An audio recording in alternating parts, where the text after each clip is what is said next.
Estrechamente vinculada. Cuando se dice que una parte de una entidad se convierte en una ejecutora y a su vez puede tener otras unidades ejecutoras, estas otras unidades ejecutoras dependen del titular del pliego o de la propia unidad ejecutora que se habría desmembrado. Son buenas preguntas, no es por pasar la franela, son buenas preguntas. Son buenas preguntas. No, es que son temas, miren, la mañana y parte de la tardecita nos está sirviendo para reflexionar cuántas unidades ejecutoras necesitamos y cómo podríamos configurarnos. Economía y finanzas nunca nos ha hecho pensar sobre eso, ¿eh? Nosotros hemos encontrado las unidades ejecutoras. Sí. Para precisar, a diferencia de otras cortes donde hay diferenciación geográfica, en Lima el volumen es muy grande, pero hay cercanía geográfica. O sea, el problema no sería la distancia, sino, o sea, cómo funcionaría en ese supuesto donde no es el problema la distancia, sino más bien es el problema del volumen de órganos jurisdiccionales, de trabajadores y de servicios, ¿no?, de justicia. Vamos a pasar a responder. Hay una tercera intervención sobre lo mismo y paso a responder. No, solamente, Julio, para hacerte acercar a un tema que podría ser un poco complicado, es las economías de escala, ¿no? Las economías de escala para las adquisiciones corporativas.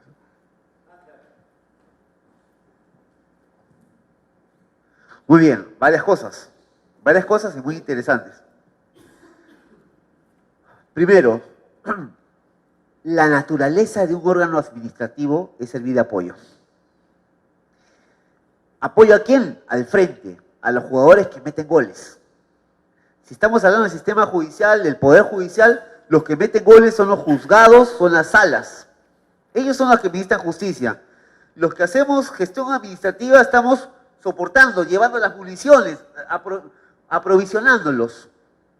Si yo tengo una sala mixta, que por razones de respuesta, de acceso a la justicia, la tengo allá en el monte, pues allá en el monte debería estar acompañada con un apoyo administrativo. Es lo lógico. Es lo lógico. Uno, ¿no?, que es un tema. Dos, si yo tengo una alta demanda, que significa vamos a decir, un alto nivel de transacciones de orden administrativo, yo necesito, en todo caso, para tener capacidad de respuesta, porque ese es un tema de teoría de colas, ¿no? Si son mucho volumen de transacciones, pues hay cosas que tienen que hacer cola, y hay un tiempo, hay una espera, hay una demora. Por carga administrativa, yo también podría decir, mejorar capacidad de respuesta significa tener 2 o 3, siguiendo el criterio, por ejemplo, de zonas o de configuración espacial. Podría ser también una decisión. Y tercero, lo que me dices tú, las economías de escala. Claro, no vamos a hablar de atomización de unidades ejecutoras. O sea, mira, las unidades ejecutoras hoy son 10, mañana son 80. Tampoco se trata de eso. De lo que se trata es capacidad de respuesta, que los jugadores metan goles, y si hay 2 o 3 unidades ejecutoras, las adquisiciones se hacen en conjunto. O sea, ahí nos olvidamos de que tú tienes autonomía administrativa, tú y tú, los 3 adquirimos en un solo proceso, ganamos por economía de escala y se reparte el tema. Eso es absolutamente posible. Pero la unidad ejecutora resuelve los problemas de decisiones administrativas que tienen que ver con personal, con requerimientos, todo ese tema se resuelve acompañando a los jugadores. Entonces, en el caso que usted señala, tendríamos que evaluar esa posibilidad. La normativa presupuestal nos dice que solo es justificable porque quieren poner la valla alta por el tema siguiente, ¿no?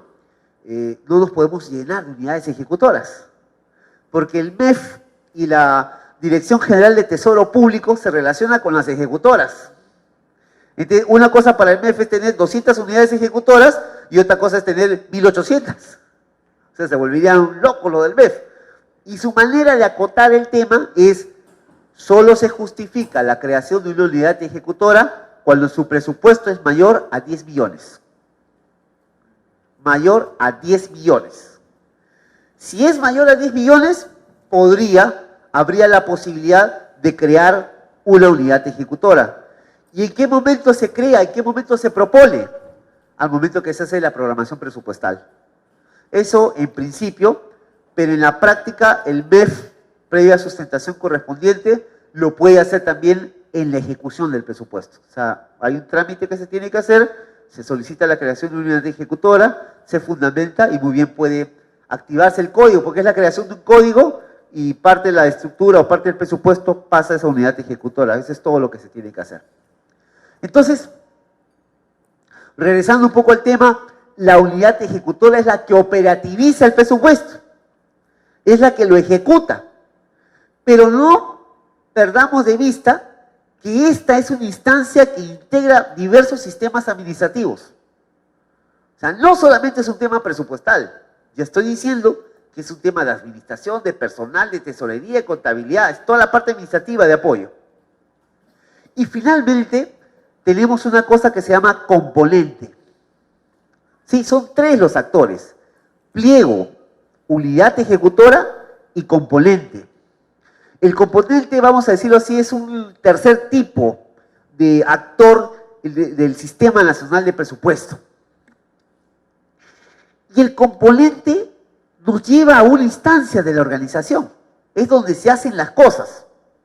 Es donde se producen las intervenciones, los operativos, es donde se administra la justicia, es donde se brinda servicios públicos a la comunidad, es lo que hace las cosas. En buena cuenta, los componentes vienen a ser los órganos de línea, básicamente, ¿no? Entonces, la manera de identificar los componentes ha variado, ¿no? Eso es mucho de manejo de las instituciones, pero sobre esto hay mucha debilidad. Porque, por ejemplo, un presidente de Corte Superior, ¿qué le interesaría? O una presidenta de Corte Superior, ¿qué le interesaría? Desde la perspectiva presupuestal, a mí me interesaría saber cuánta plata estoy asignando y qué está produciendo realmente. Me interesaría saber que este señor de aquí, con 10, saca 50 procesos adelante, y este señor con 10, saca solo 10. No es que uno esté bien y el otro que esté mal, porque depende de la complejidad, depende de varias cosas, ¿no? La materia, ese es un tema que conocemos, ¿no? Pero me da información para el análisis. Me interesaría saber también eso que estoy produciendo y las demandas de la población. Porque así como en salud hay un perfil epidemiológico, donde yo sé que en la selva tengo que preocuparme más por las enfermedades metaxénicas, la malaria, esas cosas. Yo sé que acá en Puno no me preocupa la malaria, salvo en Sandia, que es selva, pero sí en Puno me preocuparía, ¿por qué? Por las iras, ¿no? Y las infecciones respiratorias agudas, ¿ok? Entonces, ahí tengo que ver el tema de neumonía, tengo que ver el tema, o sea, varía. Y la configuración de mi servicio es diferente. Porque ahí tendré que reforzar todo mi equipo de neumología, de atención de enfermedades respiratorias. Y mientras que en la selva lo que tengo que ver son las metaxénicas, el control de zoonosis, etc. Igual me imagino que es injusticia. No todos los departamentos tienen la misma configuración. En unos casos hay más de este tipo que de otro. Los esfuerzos son distintos. En Lima, por ejemplo, la concentración de casos que tienen que ver con la parte mercantil, comercial, es más alta, o financiera es más alta que en Tumbes. Pero para eso configuro mi servicio. Eso tiene que ver también con el concepto que habíamos hablado en la mañana del marketing público. O sea, no solamente es ver qué servicio estoy dando yo, sino el tema es analizar qué servicios demanda la población de mí. ¿Qué servicios demanda la población de mí para poder responder? Entonces, esta configuración presupuestal de pliego, unidad ejecutora y componente son, digamos, los principales actores del sistema. Ahora, el Sistema Nacional de Presupuesto entonces tiene esa morfología, donde en el caso particular del Poder Judicial, pues es un pliego que tiene varias unidades ejecutoras, y según entiendo, corríjanme ustedes, cada Corte Superior es una unidad ejecutora. 6 unidades ejecutoras. 6 cortes por ahora, que son las que están presentes. Ah, bienvenidos al mundo presupuestal. O sea que antes, ¿cómo era? ¿Una sola unidad ejecutora? Uy, pero era locura, ¿no? Para pedir algo, para ver algo, se demoraba 1 año. 2 años. Ahora, 1 año. Tiene que ser más rápido. Bueno, no, es verdad. Bueno, en todo caso saludamos que se hayan creado más unidades ejecutoras, siendo un poder del Estado tan grande y tan descentralizado, no, sino que ocupa todo el territorio nacional. La unidad ejecutora es clave. Sí.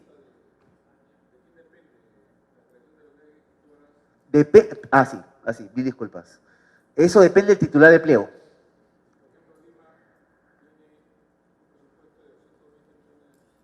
Tiene para hacer 22. Sí, el titular de pliego, pero la propuesta nace de la Corte Superior de Lima. O sea, usted puede proponer. Y la fundamentación, los criterios, hay el tema geográfico, el tema de capacidad de respuesta, ¿no? Por los costos de transacción para los trámites administrativos, que son los fundamentales en este caso. Sí, o sea, se puede proponer y se puede hacer.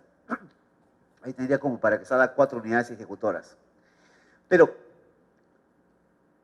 ustedes merecen que vayamos un poquito más.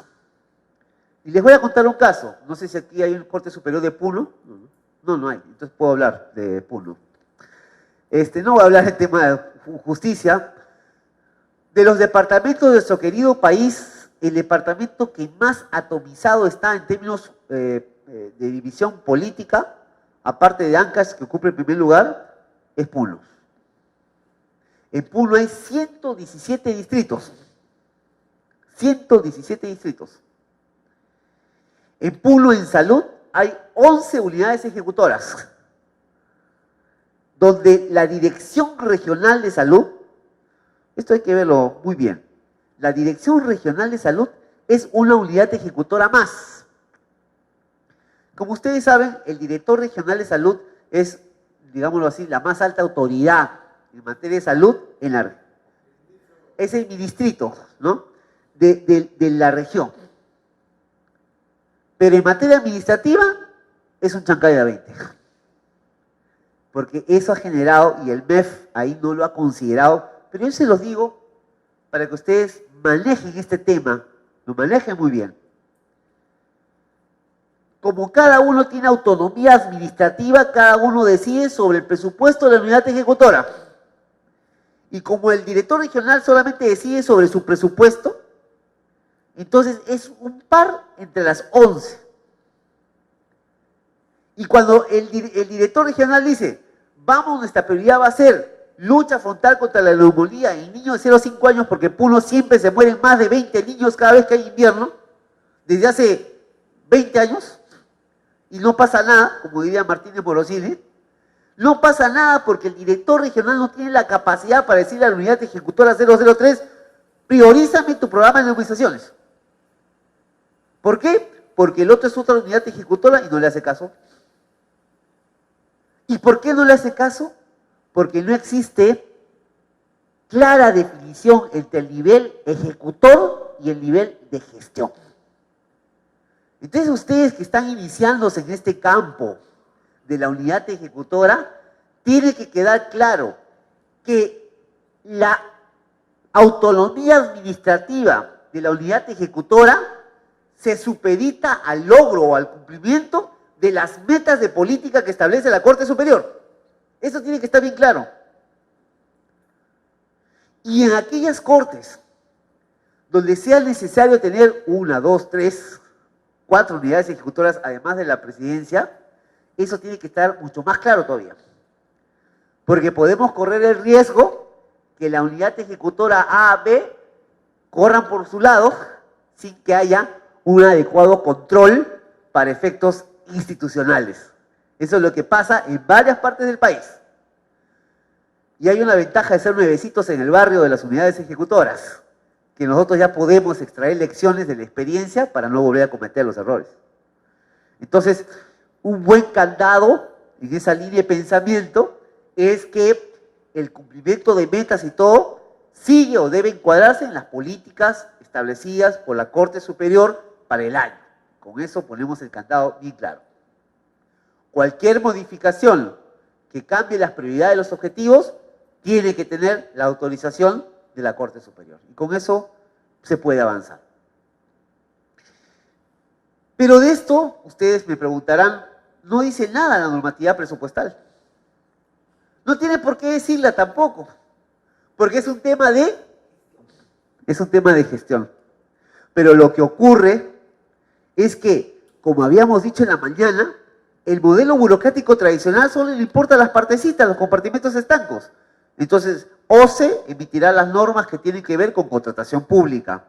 La Dirección General del Presupuesto Público sacará sus normas de normativa presupuestaria y así sucesivamente. Pero ¿a quién le interesa lograr las metas? ¿A quién le interesa más justicia? ¿A quién le interesa más acceso? A nadie más que ustedes. Y ahí está el tema. Entonces, tendrá que desarrollarse ¿cómo se llama esto? Un modelo de gestión para la justicia. Yo entiendo que el Poder Judicial ha avanzado en este tema, hay temas importantes en materia de gestión para resultados y todo lo demás, pero recordando a nuestro amigo Allen Schick, modelo de gestión también significa ese cambio de paradigmas que habíamos mencionado. Ese cambio de paradigmas que habíamos mencionado de un modelo burocrático a un modelo basado en gestión para resultados. Y vamos a señalar que en ese tema hay 5 componentes. Se llama modelo de gestión para resultados de desarrollo, así se llama. GPRD, y los que les gusta un poquito bucear en internet o mirarlo, ustedes pueden poner GPRD o gestión para resultados de desarrollo y van a encontrar documentos del Banco Interamericano de Desarrollo y del Banco Mundial sobre el tema. O sea, es un tema que se está implementando en el mundo en realidad, en el mundo. En el Perú hemos empezado con PPR, con presupuesto por resultados. Resulta que un presidente dice, yo necesito transformar mi modelo burocrático. ¿Qué tengo que hacer? ¿Por dónde tengo que empezar?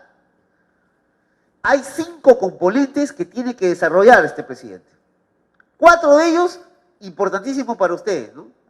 Uno que no necesariamente tan importante. Primero, planificación estratégica.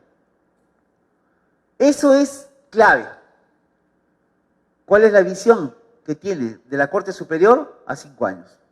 ¿Cómo ve usted esta Corte Superior? ¿Cómo está funcionando? ¿Cómo opera? ¿Cómo utiliza las herramientas de las tecnologías de información? ¿Cómo el ciudadano accede a sus servicios? ¿Lo hace directamente? ¿Lo hace vía internet? No sé. ¿Cómo se comunica? ¿Cómo notifica?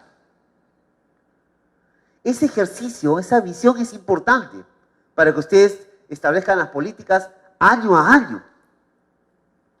Y es un ejercicio que se tiene que hacer con todos. Ahora, hicimos una diferenciación entre la administración burocrática tradicional, ese modelo burocrático tradicional, ese concepto de burocracia que acuñó Max Weber. Pero es importante que también ustedes sepan, por lo menos en líneas generales, la diferencia que hay entre la planificación tradicional, que de repente algún técnico a ustedes le dice, tenemos planificación, doctor, porque acá en la Corte Superior tenemos nuestro plan estratégico, aquí está, y le enseñan un libro de 200 hojas, que no lo conoce nadie más que planificador. Eso no sirve para nada.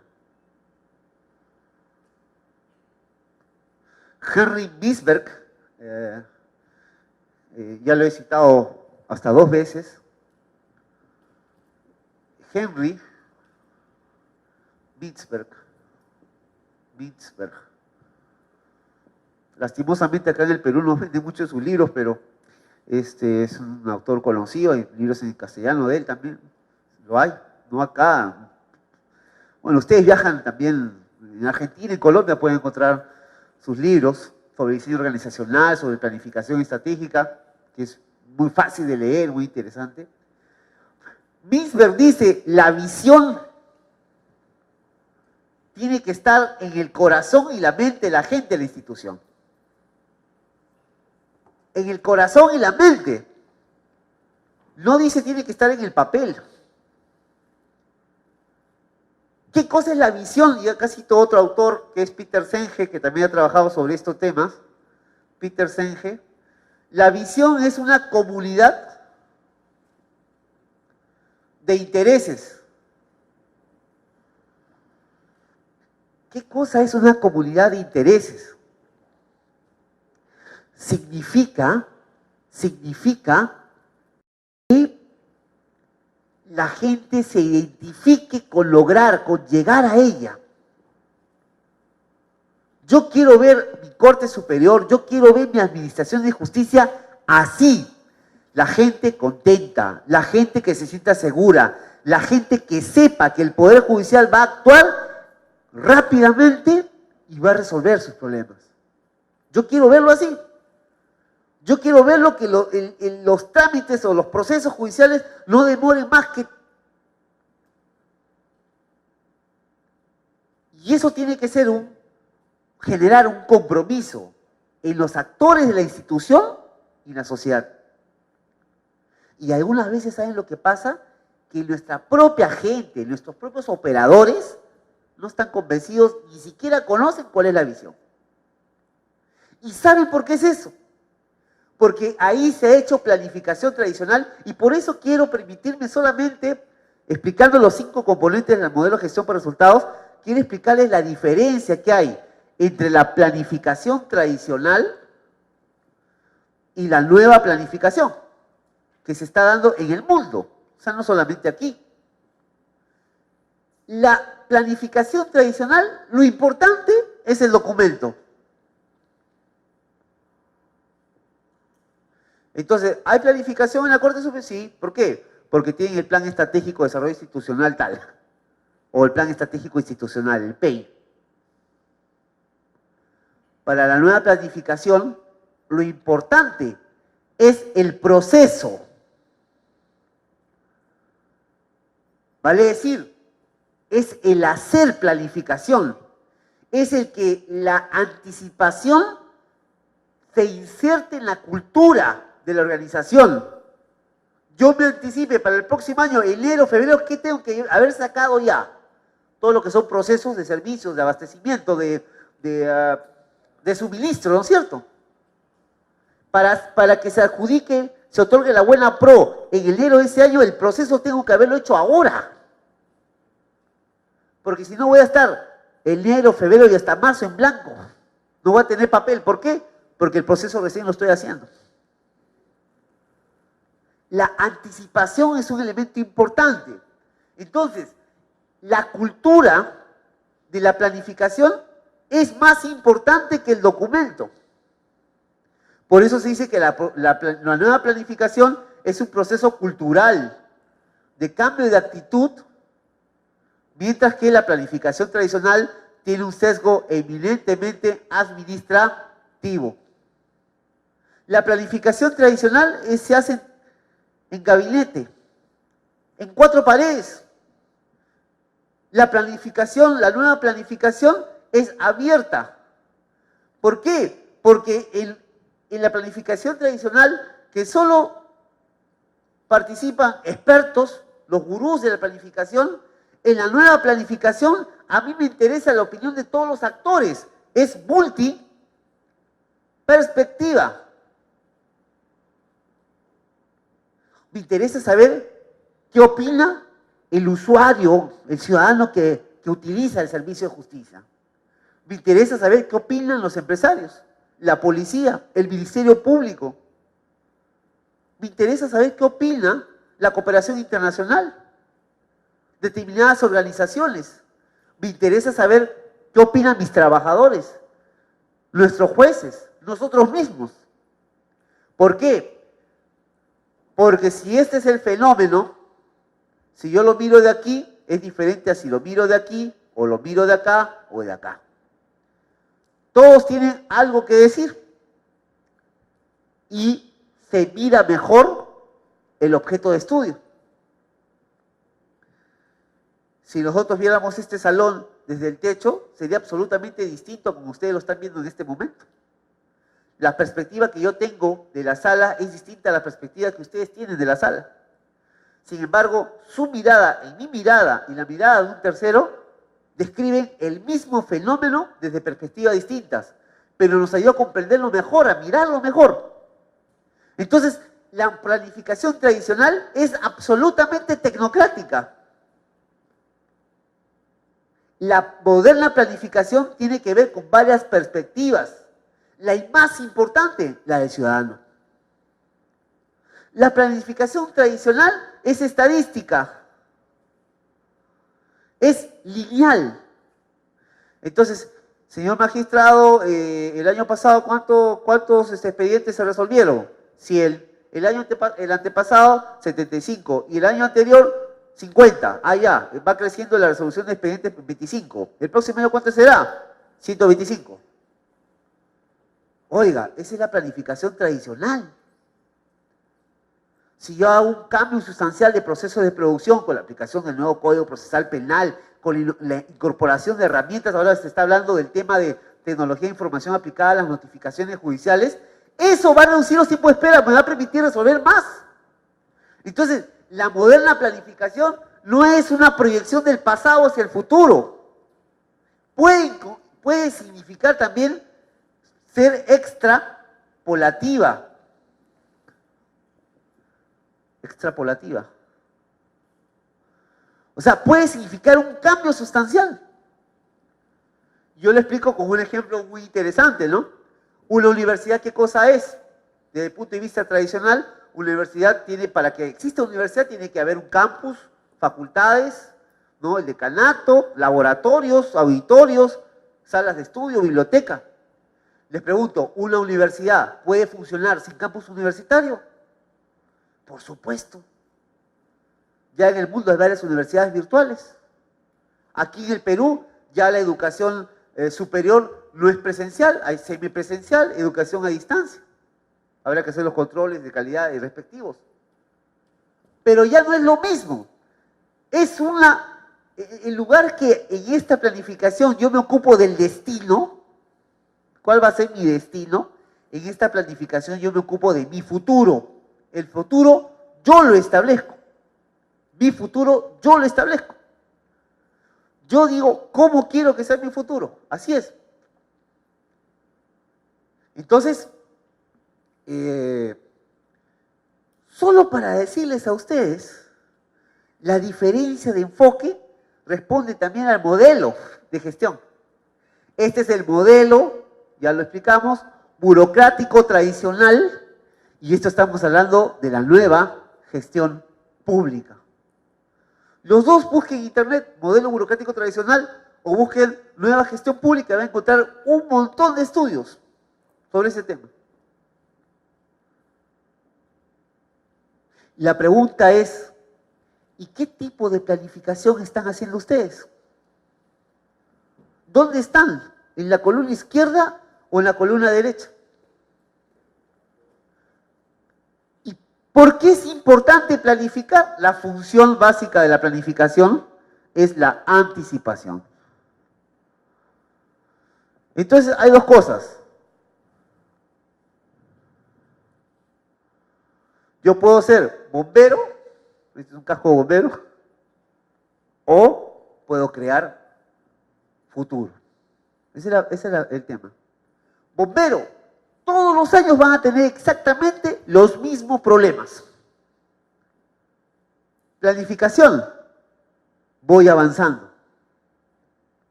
Lo demás no me distrae. Son actitudes, son enfoques. Las lecciones aprendidas nos dicen que si no tenemos una visión, por lo menos a mediano plazo, a dónde queremos llegar, no hacemos nada, ni avanzamos nada. planificación estratégica. Segundo, ¿qué más se necesita en un modelo de gestión para resultados? Asignar en función para resultados. O sea, el segundo tema es presupuesto por resultados.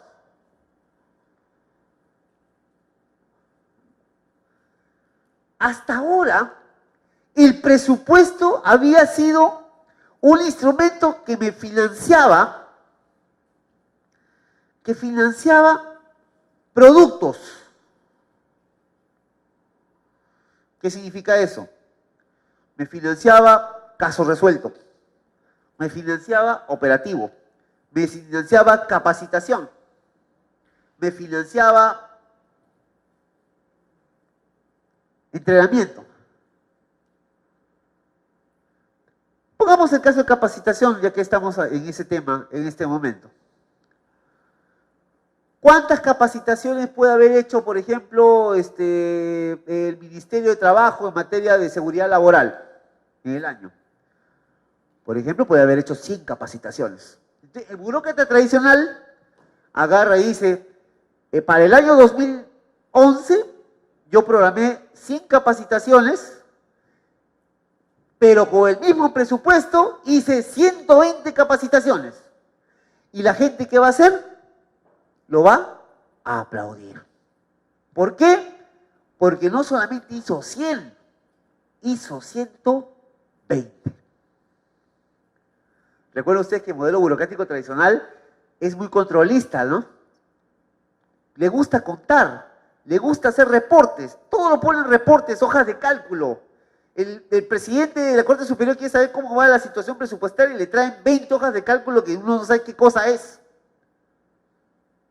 Sin embargo, el burócrata tradicional dice, 100, señor, hemos hecho 120. ¿Cómo me dirían ustedes el éxito de las capacitaciones? ¿Por el número de capacitaciones que se ha hecho? ¿Por el número de alumnos que han participado? ¿Por el número de alumnos que han entendido los contenidos? ¿Por el número de alumnos que han sido aprobados? ¿Por el número de alumnos que han implementado en su institución lo que ha aprendido? ¿Cómo lo evaluarían? ¿Cómo lo evalúan ahora? Entonces, la reflexión es la siguiente, miren ustedes. Cuando se habla de presupuesto por resultados, lo que se habla es, ya no vamos a financiar productos. A mí ya no me interesa cuántas capacitaciones haces. A mí me interesa saber si tú resuelves los problemas principales. Aparece otro concepto muy interesante en políticas públicas. Y esto es un tema muy interesante. Problema central. En presupuesto por resultados, el nombre técnico a esto se llama condición de interés.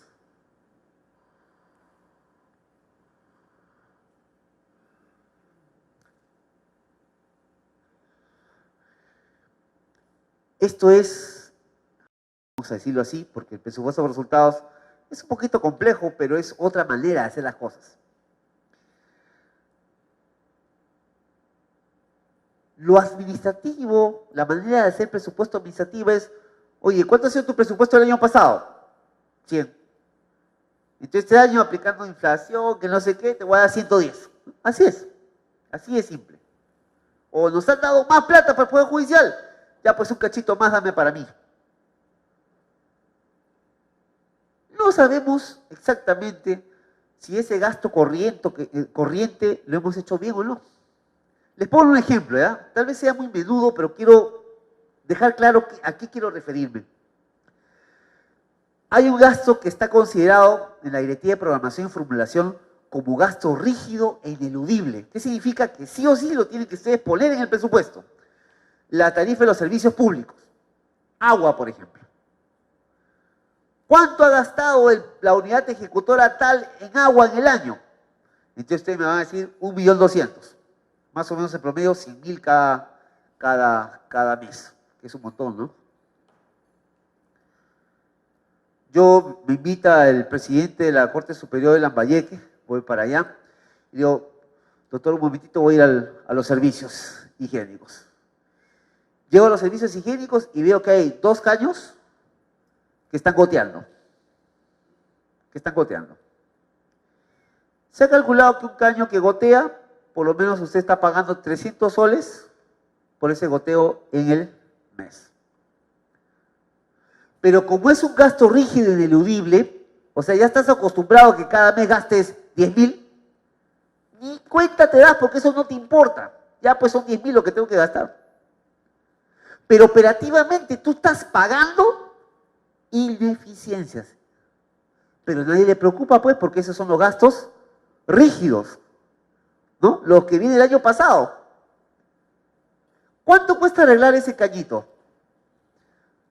Los que conocen un poquito de grafitería, porque hay que hacer higiene mental haciendo esas cosas, lo que tienes que hacer es una llavecita inglesa, abres y sacas una cosa que se llama el trompito, que es un jevecito. Cuesta 50 céntimos. O sea, tú le sacas el trompito, le pones otro, cierras el cañito, ya no sale goteo. Ahorraste 300 soles versus 50 céntimos. Pero como el burócrata tradicional solamente se preocupa de las grandes cifras y yo gasto promedio mensual 10.000, jamás va a revisar ese tema, porque no hace gestión, hace administración. Entonces, cuando ustedes reciben un presupuesto y le dicen, ¿y esto qué es? Gasto corriente. ¿Y esto acá? Servicio público, pues doctor, esto se paga así. ¿Cuánto se paga de luz? 10.000. Ah, ya, muy bien. Todos los meses pagamos 10.000. Pero ahí no estamos viendo la luz que tenemos encendida cuando no la necesitamos. Se supone que en el verano deberíamos pagar menos por luz, porque hay más luz solar. Sin embargo, todos los meses del año es el mismo costo, el mismo gasto. Ineficiencias. Entonces, esta metodología del presupuesto por resultados es, yo no te voy a financiar productos. De hecho, tienes que hacer algo, tienes que entregar algo, tienes que resolver casos. Yo quiero financiar los problemas que tú resuelves. Por ejemplo, la alta tasa de delincuencia que existe en nuestro país en este momento. Yo a ti, Policía Nacional, o yo a ti, Municipalidad que tiene seguridad ciudadana, te voy a pagar, te voy a financiar, o voy a hacer el presupuesto teniendo en cuenta cuánto me vas a bajar tú la sensación de inseguridad que existe en la población, o la tasa de delitos. Y acá entra a tallar otra manera de hacer presupuesto.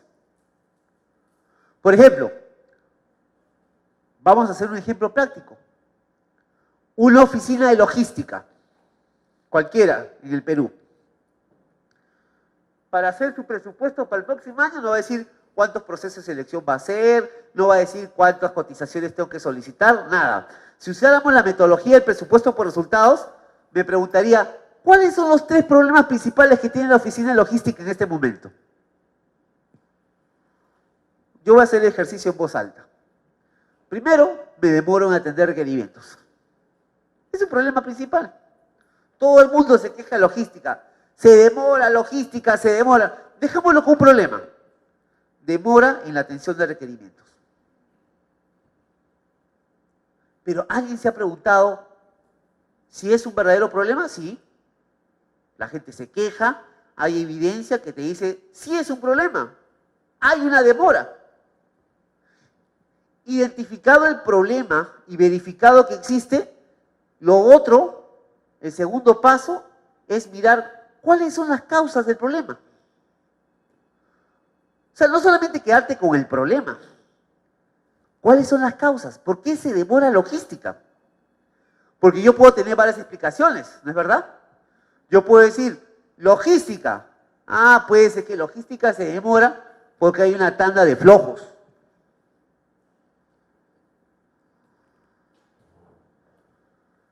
Yo puedo atribuir el problema de la demora en los procesos de selección, el abastecimiento, porque hay desconocimiento.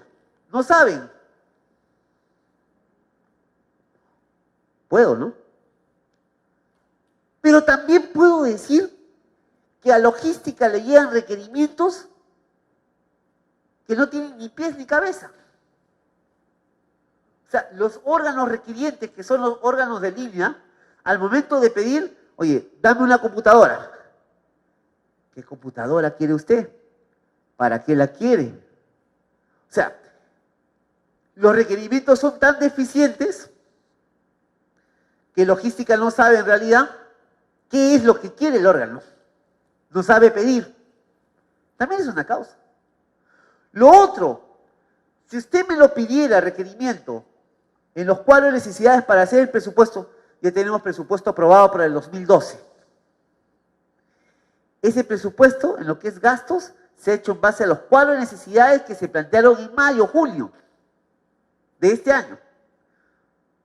O sea, en mayo, junio de este año, los órganos, los juzgados, todo, han pedido lo que van a necesitar para el año 2012. Y fíjense ustedes, cuando llegue el 2012, van a aparecer juzgados, instancias, que nos van a decir, oye, yo también necesito fotocopiadora. Pero no lo puso en su cuadro de necesidades. Entonces, como no lo puso en su cuadro de necesidades, no está aprobado en el PAC, en el Plan Anual de Contrataciones, que creo que aprueba cada Corte Superior. O sea, no la aprueba el Poder Judicial, el pliego. Bueno, entonces, el titular del pliego aprueba el PAC según las necesidades. Si yo no le he puesto fotocopiadora, ¿qué tendrá que hacerse? Tendrá que hacerse una modificación al Plan Anual de Contrataciones. 3 meses. Mejor no pidan nada. ¿Estamos? Entonces, ¿cuál es el problema en la demora de la atención de requerimientos? ¿Cuál es el problema? ¿Es flojo?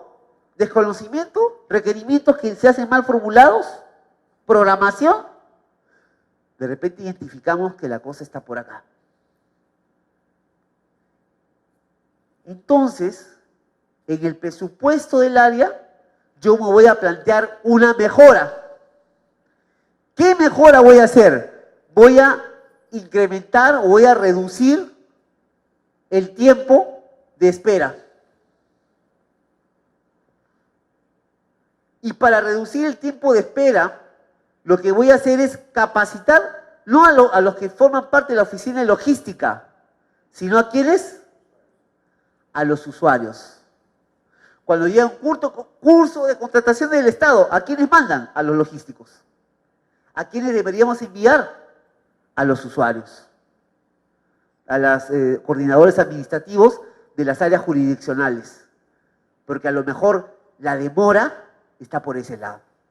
Y de repente no es un problema de contratación o de formulación de requerimiento, ¿no? De repente es un problema de conocimiento de otras materias, presupuestal, de elaboración de especificaciones técnicas. Sí. Doctor, la Corte vamos a entrar como unidades ejecutoras a partir del año 2012, ¿no? Enero del 2012.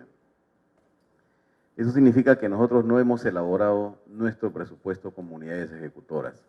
Y eso se ha hecho, obviamente, a nivel de la gerencia central del Poder Judicial.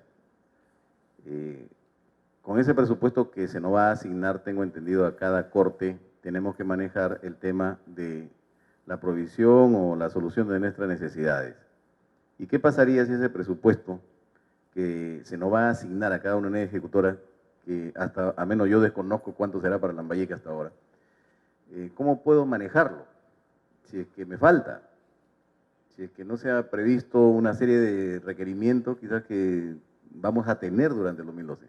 Y esto le digo porque justamente hace 2 semanas más o menos conversábamos con el gerente de corte actual, gerente actual de mi corte, y él me decía, por ejemplo, de que Lima le había dicho que para enero ya no iba a enviar nada, material de escritorio, porque ya como somos unidad ejecutora, nosotros tenemos que cumplir con ese requerimiento interno ahí. Y el problema era de que nosotros recién íbamos a hacer, en todo caso, los procesos a partir de enero. Y en enero, ¿cómo vamos a cumplir, no? Creo que ese es un tema que se está viendo ahorita a nivel de gerencia y es necesario que ellos no provean al menos en enero, ¿no? Porque nosotros recién vamos a partir de enero a cumplir. Entonces, ese tipo de problemas, como por ejemplo que nosotros hemos establecido en nuestro presupuesto, para el 2013 obviamente lo vamos a hacer, pero el 2012 no lo hemos hecho, ¿no? ¿Qué haríamos si es que ese presupuesto que se nos asigna no es el que debe correspondernos de acuerdo a nuestras necesidades? Bueno, hay dos cosas ahí. Ahorita ya podemos saber cuánto está asignado para la unidad ejecutora. En los anexos de la ley de presupuesto que se ha aprobado hace poquito, el 15, ya se sabe cuánto le toca a la unidad ejecutora Corte Superior Lambayeque. Y el detalle está en los anexos de la ley de presupuesto. Por ahí podemos saber algo. Dos, si eso sirve o no sirve para cumplir con nuestra función, con nuestras metas. Habrá que ver que ese presupuesto, se supone, tiene su correlato en los cuadros de necesidades que envió en su momento la Corte Superior. Y se supone que la Corte Superior envió esa información teniendo presente qué es lo que va a hacer el próximo año. Todo se supone. Entonces, el programa que es para ayer, tal vez, es, mirando mi presupuesto, hacer rápidamente una labor de programación operativa para el próximo año, con mi equipo de trabajo. O sea, si fuera presidente de la Corte Superior, teniendo que ya tengo la cifra presupuestal, hago una labor de programación operativa. Entonces, cito a todas mis unidades, a todos mis... ¿cómo se divide al interior jurisdiccionalmente? Ya, las unidades operativas, pero en la parte jurisdiccional, juzgados, salas que también tienen su coordinador administrativo. No tienen, solo la parte administrativa. Bueno, entonces ahí tiene que hacer un trabajo de 2 tandas.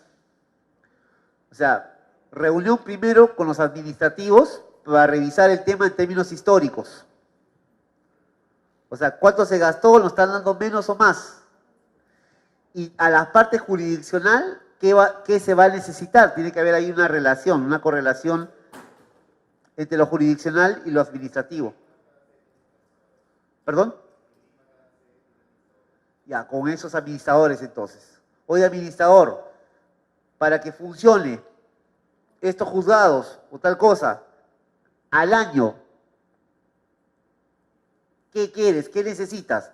Papel, toler, no sé qué. Hay un Excel que ustedes pueden trabajar costeado. Yo tengo también el Excel con costos del precio 2012, que es básico. Entonces yo necesito 10 millares de papel, yo necesito tal, para poder operar, solo para poder operar. Para hacer mejoras o innovación es el rollo este que estoy hablando, presupuesto por resultados. O sea, presupuesto por resultados es comenzar a resolver problemas de acceso, problemas de información, problemas de notificación, problemas de predictibilidad. Todo eso es gestión por resultados, esa es otra cosa. Solamente un plan de emergencia es que usted tenga claro si esa asignación de recursos va a permitir el funcionamiento mínimo o operacional de los juzgados para el próximo año. Tiene que verificar eso. Puede salir sí o puede salir no.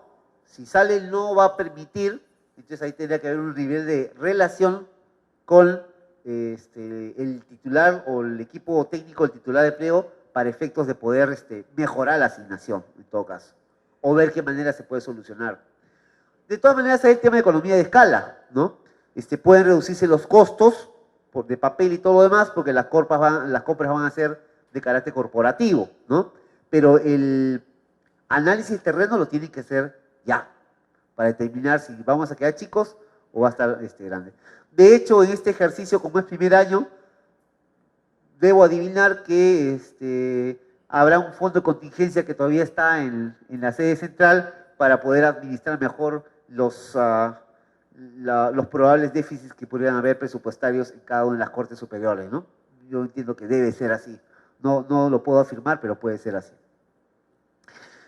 Ahora, entonces, cuando hablamos entonces de gestión para resultados, hablamos de identificar problemas centrales, pero también de esta palabrita, resultado.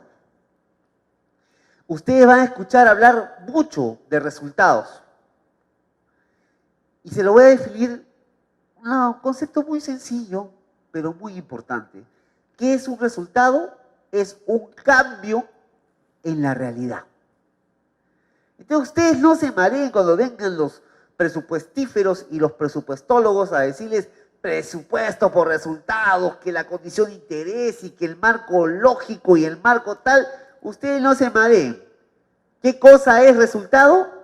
Cambios en la realidad, cambios positivos. Yo te voy a dar plata para que tú logres cambios positivos en la realidad. Ese es presupuesto por resultados.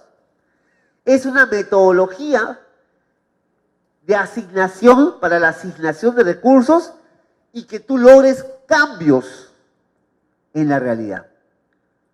¿Cuál es el problema? Mortalidad materna. ¿Cuál es el cambio que quieres lograr? Reducción de la mortalidad materna. ¿Cuál es el problema? Casos no resueltos mayores de 5 años. ¿Cuál es el resultado? Se mejora, o sea, ya no tenemos o reducción al 50% de casos no resueltos mayores de 5 años. ¿Cuál es tu perspectiva? Que se manejen casos que se resuelvan en 3 años, por decirte, como promedio. ¿Estamos? Esa es una asignación. ¿Para qué te estoy dando plata? Entonces, para que tú me logres estos resultados.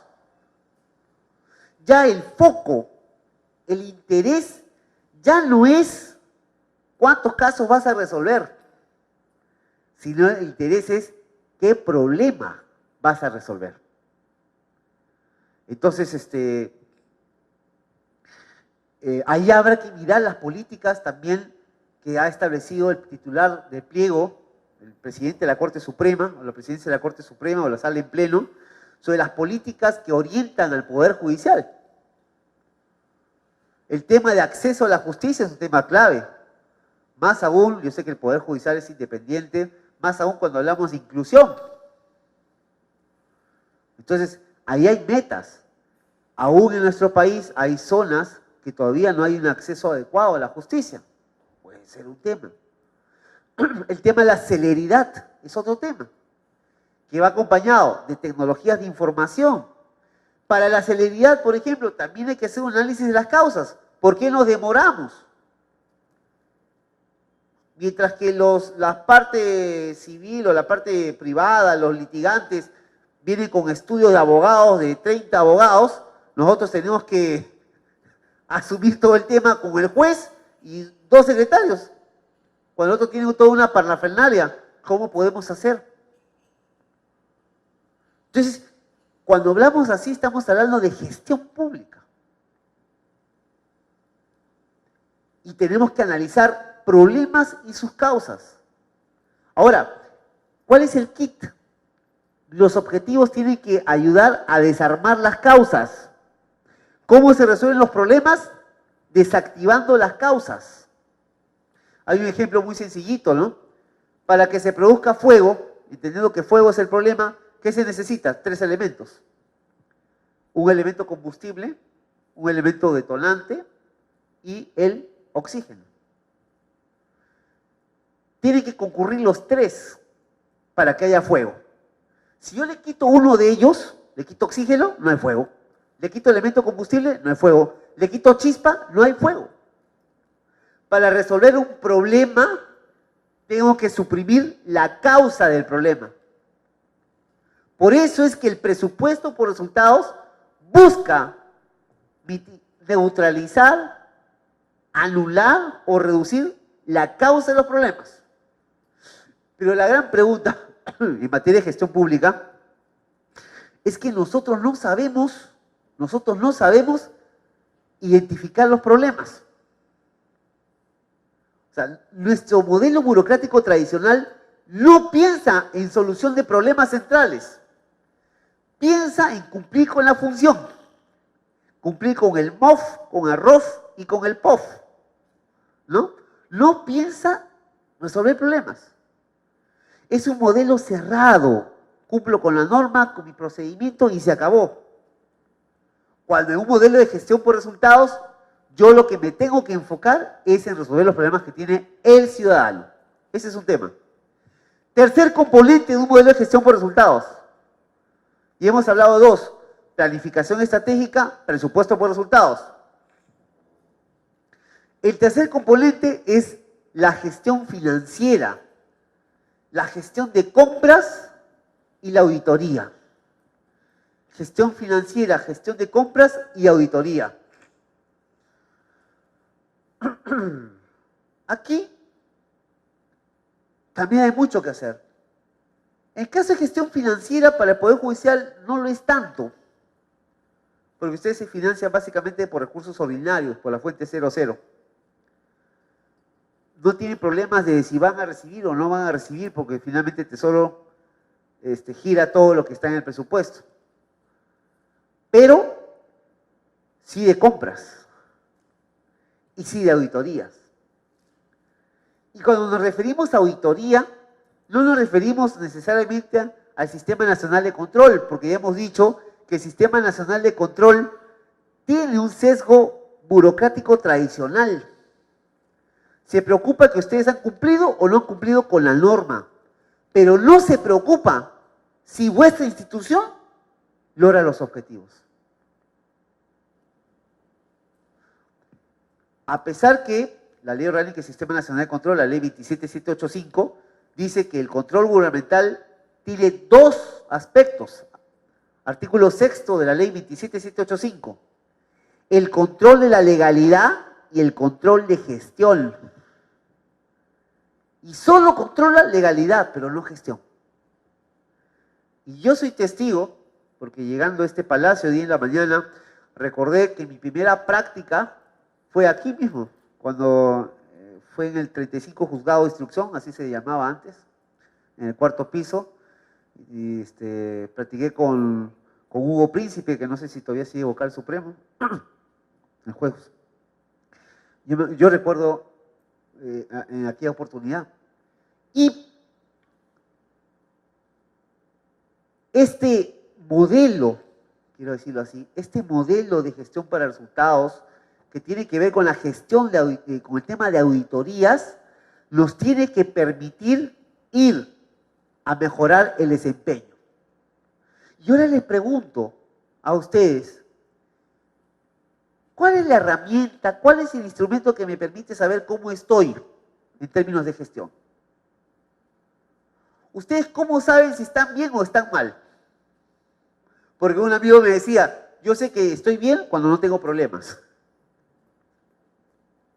¿Cómo saben cómo saben si han avanzado o no han avanzado? ¿En qué se apoyan? ¿En el reporte del presupuesto? ¿Se apoyan en el reporte contable? ¿En el CIAF? ¿En una encuesta de Ipsos Apoyo? ¿En Ciudadanos al Día? ¿En qué se apoyan? Y la verdad de la milanesa es que no tenemos un instrumento que me permita saber cómo estoy en términos de gestión. Ese es el otro tema.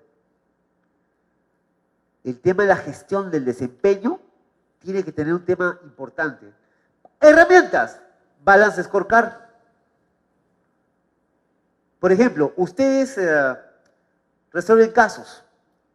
Hay alguien que se preocupa en saber casos de quién han resuelto, de qué sector socioeconómico, de qué provincia o distrito. ¿Es importante eso o no? Sí es importante.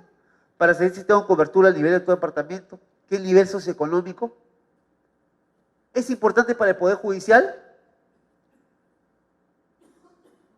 Entonces ahí nos lleva a otro punto de la gestión para resultados, que se llama monitoreo y evaluación. Es el cuarto componente de un modelo de gestión para resultados. Monitoreo y evaluación. ¿Qué cosa es el monitoreo y evaluación? Saber cómo estamos. Hoy día, el presidente de la Corte Superior debería saber cuántos casos se están viendo en este momento en su corte. ¿Cuántos se han ejecutado a esta fecha? Debería saber, ¿qué más? Debería saber. ¿Qué interesaría saber? Además de casos resueltos, que el número de quejas ha bajado. Me interesaría saber que la carga procesal se está manejando dentro de los estándares. Me interesaría saber qué más. Que la gente, que ha mejorado el grado de aceptación de la gente respecto al desempeño del Poder Judicial o de la Corte en particular. Me interesaría saber qué más. Si los plazos se están cumpliendo. La calidad de las sentencias. ¿Cuántas han sido confirmadas? Pues eso tiene que ver con un indicador de calidad. Es verdad. Hoy día, el presidente de la Corte Superior debería tener un reporte de cómo va la situación de temperatura. Y mañana, otro reporte. Y pasado mañana, otro reporte. El presidente de la ONP, que está acá al frente, todos los días en su oficina, tiene una sola hoja que le dice cómo está la ONP, colocaciones internacionales, rendimiento de las colocaciones que tiene el Sistema Nacional Previsional, su ejecución presupuestal al día, cuántos procesos se han realizado, cuántos procesos se han adjudicado, cuántos están pendientes de otorgamiento de la buena pro, cuántos proyectos de inversión pública están declarados viables, cuántos están en proceso, cuántos expedientes técnicos, un cuadro que tenga la información principalísima de su institución. Sería bueno que ustedes lo tengan. El PRODEP, esta institución del Banco Interamericano de Desarrollo, ha señalado que América Latina tiene 1.0 de calificación en lo que es monitoría y evaluación, sobre 5 puntos. O sea, tendríamos más o menos, ¿qué? 0,2,5. Sobre 20, tendríamos 0,4. 0,4. Y ojo que el resto del mundo no está tan lejos, ¿ah?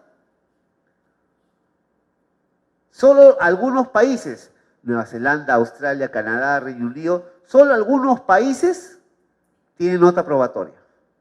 La gran mayoría de países, jalados. Y América Latina, 1.0 sobre 5. Sí.